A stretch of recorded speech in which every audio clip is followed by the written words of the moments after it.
This one is probably going to be a weird one. I hope not. Well, if it's too weird, you might not see it because I'm not going to post it. But if you see it, it's because I determined that it's not too weird. I don't know.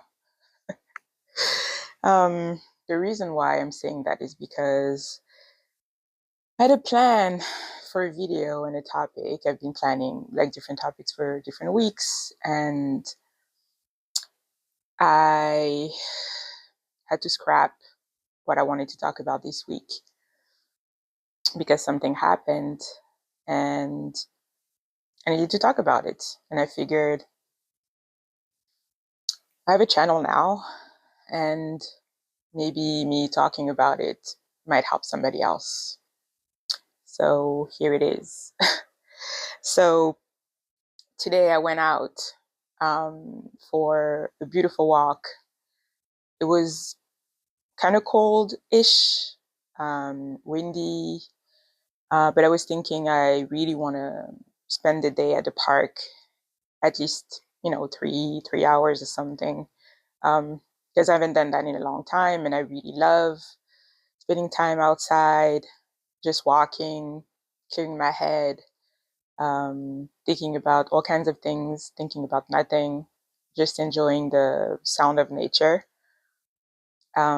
So that's what I did. I went out, and then not even 2 minutes after, I knew it was supposed to rain at some point today, but it was supposed to be much later. But not even 2 minutes after I left my home, I started feeling some drip, drip, drip, drip, drip. Like, it's drizzle, it's not too bad. And I was thinking, okay, are you going to try to ruin my walk or what's happening? I had my umbrella, but, it's not the same. I found it's not the same. I probably need to invest in something like a hooded, raincoat or something like that for those occasions so that I can be hands-free and enjoy my walks. So anyway, started raining, and as I kept walking, I still wasn't far from home, and it started like really, really, really raining. So I took my umbrella out and I said, I'm not going back. I'm just gonna continue because I need it today. And raining is not gonna hurt anybody. I probably would have said something else if I had my afro out because rain is a killer on my hair, on my natural hair, not on this. This is fine. But at the same time, I was on the phone with my mom, and we were talking, catching up, um, and as I was walking, and I was, walking towards the park where I had planned to go, my mom said that she had some bad news to share, and immediately, I felt my body started to tense up, and thoughts in my head started to race in terms of what type of bad news. And then she proceeded to tell me about the death of someone that I loved very much, the mother of one of my best friends, who's like a sister to me. And then she announced the death of a relative, a person that I didn't know, but it still was tough to hear because is still a member of my family. And I know that even though I didn't know that person, I know the people she was related to and how it's going to affect them and how it's going to affect the family, you know, by extension. And also I think just because it was a person, and I always feel sad whenever I hear about somebody's passing. And then the third news was a diagnostic of cancer for another relative who I'm very close to, but I didn't know. And so in that moment, and I could tell it was hard for my mom, and it's always tough for her to be the bearer of bad news. One thing about me moving so far away is that when things like that happen, it's difficult for my family members to determine when to tell me those things, how to tell me those things. There's never like a perfect moment. Um, there might be moments that are a little bit better than others, like if you're by yourself, or maybe if you're like with a friend, or uh, like not if you're in the middle of an event or something like that, you know. So I was by myself, so it wasn't really a problem, but I felt my legs going, weaker. Like I needed to sit down somewhere, but there was nowhere I could sit down because I was on a path and next to the road, and it kept, raining. Um, didn't really care about the rain at that point. I just felt so sad and powerless because I had not been there for my sister, who would have needed me when it happened. And yet again, I couldn't be there. And that happened to me so many times. I mean, I have a big, like a huge family. And from as far as I remember, there've been death all around us all the time. And I come from a country where, people would go to bed and then not wake up. And we might never know actually what killed them. Or some people were killed because there was some unrest happening, or all kinds of things. And so I've been surrounded by these type of things throughout my life, and it's never been easy. It's not something that I think about all the time, but it's something that's always there. Um, and I remember my mom telling me once that she started getting worried about even calling back home, because every time she asked about someone, they would say, "Oh, have you heard? They passed away." And it was always like it was never natural causes. It was always something. And even if it was natural cause, like I mean, a loss is a loss, right? But I feel like sometimes it hurts you even more when it's so unexpected, or it's something that nobody can explain, or it might be explained, but it could have been prevented, or whatever it is. So I remember my mom saying that, and I felt for her because I knew that just like me, I'm here, like in another country. I'm away from my family members. When my parents left our home country, they didn't know that they would ever be able to go back. My dad went back at some point, but we stayed um, in the country where we migrated to. And so all those losses meant that for my mom, she was never able to go back and properly say goodbye to people, or um, and that happened with her own parents. And one thing that I remember, and still one of the most traumatic event, was having to tell my mom that her mom passed away. We're on vacation at my aunt's place, and my mom stayed home by herself. She was working, and my brother and I were on vacation. So we went for the summer. And so we were at my aunt, and my aunt went to like shopping that day. She had some things to do. So she was gone all day. And my brother and my cousin and I were playing outside and having a lot of fun, like, kids, teenagers do. And because my aunt wasn't home, we could actually go home if we needed to drink or go to the bathroom without having the fear of not being allowed to go back down, because that was the thing.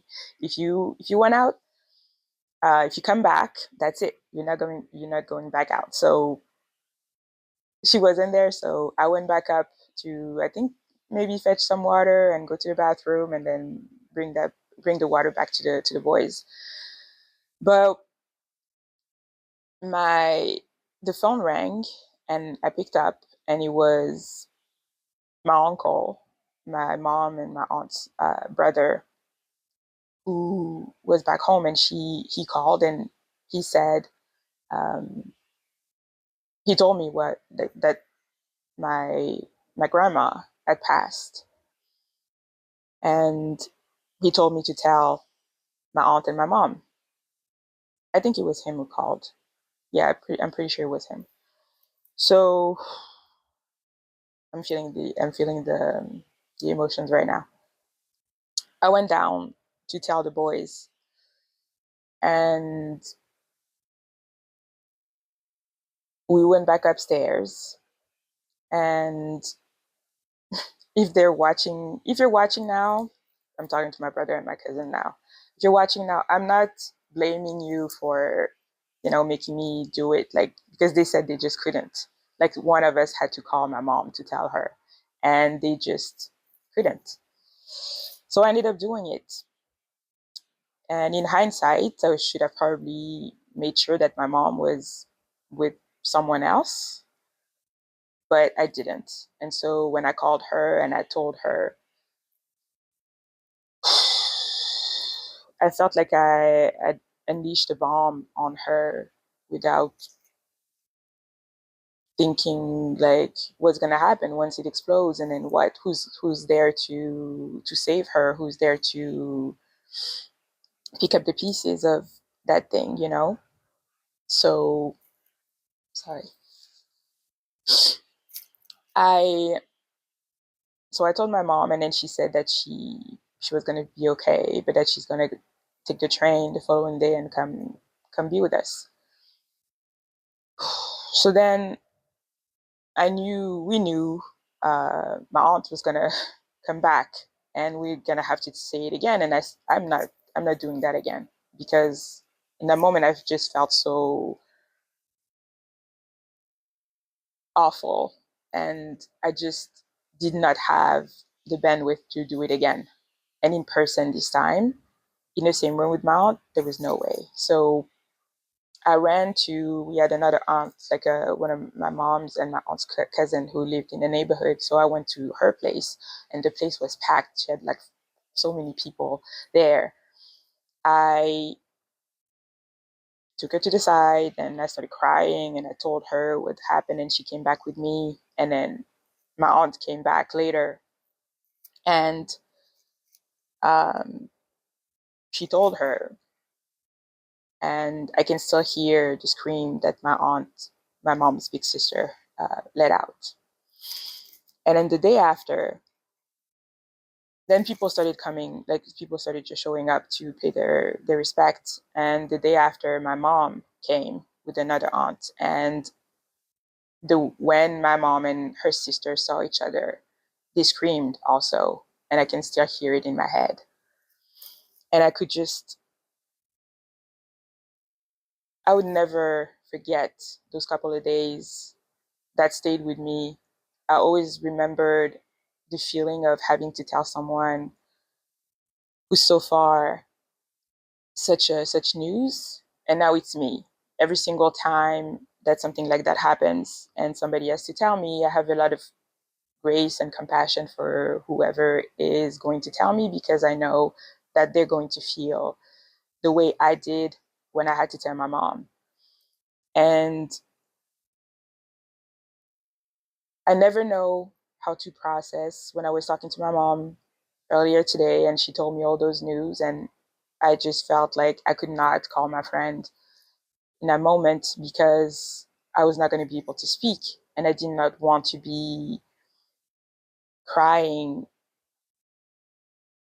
like, uncontrollably on the phone with her, because I felt like it was going to add to her sorrow when all I wanted to do was be there for her, be strong for her in that moment. I know that's not what she would expect from me. She would just want me to be there, and if we had to cry together, we would cry together. But I just couldn't. So, but I'm gonna call. I'm gonna call. So my mom was trying to figure out though, so what are you gonna do now? Like, you said you were going to the park, and I said, yeah, well, now my legs are still just taking me somewhere, but I don't know. I just don't feel like going to the park anymore, because it was supposed to be like a relaxing time, and now I'm just thinking about all the things that are happening that I don't have control over. Those things are my heart is like I'm struggling to breathe. My throat is tight. All those things, and I want to be there for so many people. But in this moment, I have to be there for me. So I kept walking, and then I told my mom that I would call her, at another time, and I would keep her posted on how I was feeling and all that. I kept walking. I still didn't really feel like going to the park and do what I had planned initially to do, but I just kept going. And then I got there, and there was this place that's, um, it's they always have like installations and art, art exhibit or all kinds of different things like that you can explore. They have a garden for kids. There's a store. There's a market where you can buy flowers and all things like all natural stuff. And when I got there, they had an art installation on grief. You can make this thing up. You cannot. But I thought this has to be a joke. And initially, I didn't want to go in because I felt like this was going to be too much, and there were other people around. But then I figured it's there now, and I truly believe that everything happens for a reason. And maybe I needed to get there. So I went in, and you walk through, and there's different steps, and then there's an area where you can sit down and then just watch, like, it's something on the screen with like birds that are projected on it, and then different things behind the birds, and music. And there's notes where you can write messages to people who are grieving. And there's another installation where you can read the messages that some people have left. And I sat down there listening to the music, focusing on my breathing, trying to actually get my breathing back. And I started crying. And that's actually what I needed. I needed to let it out. I needed to be in the feelings that I was experiencing in the moment. And then I got out, and then there's like a guest book where you could write something to somebody else. It didn't matter if it was to somebody who was grieving or to somebody. You could write a message that you would have wanted to read if you were grieving yourself. And I wrote, um, feel everything that you're feeling. It's all valid. It's all yours to feel, because that's what I believe.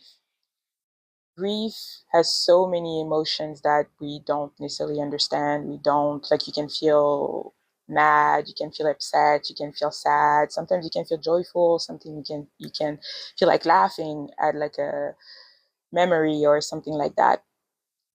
And all of it is valid. All of it needs to be felt. All of it needs to be there.